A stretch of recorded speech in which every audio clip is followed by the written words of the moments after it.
Now, Mr. Farage. Thank you. Well, there's a great degree of unity here this morning. A common enemy, rich people, successful companies, evading tax, which of course is a problem.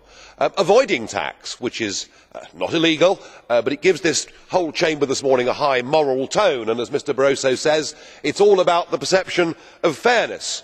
Because there is the added bonus, of course, that it drives a wedge between the United Kingdom and the Channel Islands, the Isle of Man and the Caymans. But before we declare our virtues, perhaps we ought to look just a little bit closer to home, and I hope that the taxpayers all over Europe listen to this.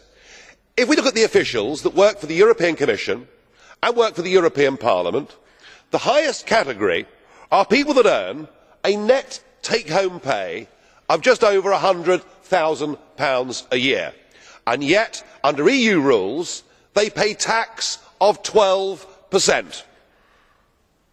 It's tax fraud on an absolutely massive scale, and Mr Barroso, I would say to you that how can that be deemed to be fair? How can people out there struggling, the 16 million unemployed in the Eurozone, how can they look at these institutions not only paying people vast sums of money but allowing them tax and also, of course, pension benefits on a scale not seen anywhere else in the world? So I suggest we have a bit less of this high moral tone. And what have these officials given us? Well, they were the architects of the euro, which is a complete disaster.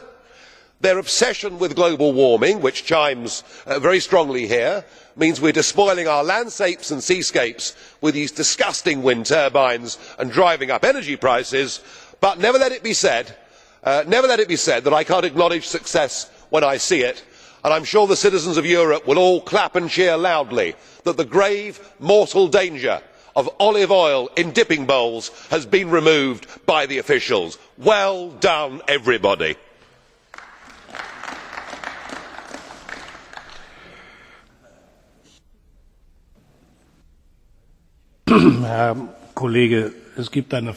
Now, there's a question from Mrs. JAAKONSAARI for you, sir. Mr. President, thank you. I hope that the citizens of Europe have heard Mr. Farage's cynical views and his praise for the UK's tax havens. Mr. Farage, don't you think it is a good idea that the European Council is talking about tax havens and tax evasion? Is there nothing good in... Are you so cynical that you think it's such a bad idea? I agree with you that tax evasion is a problem and is costing governments money, but we should remember that tax avoidance is legal. And the biggest reason that tax havens are allowed to prosper is we've got this very statist mindset that we must try and get as much tax out of successful individuals as we possibly can. If you do that, and if you have a very complicated tax system, people will do all they can within the law to avoid paying tax. And the answer for Western governments is to learn some of the lessons from the 1980s in Britain and America. Bring taxes down, simplify taxes, and then for those that wish to obey the law, there is no need to use tax havens.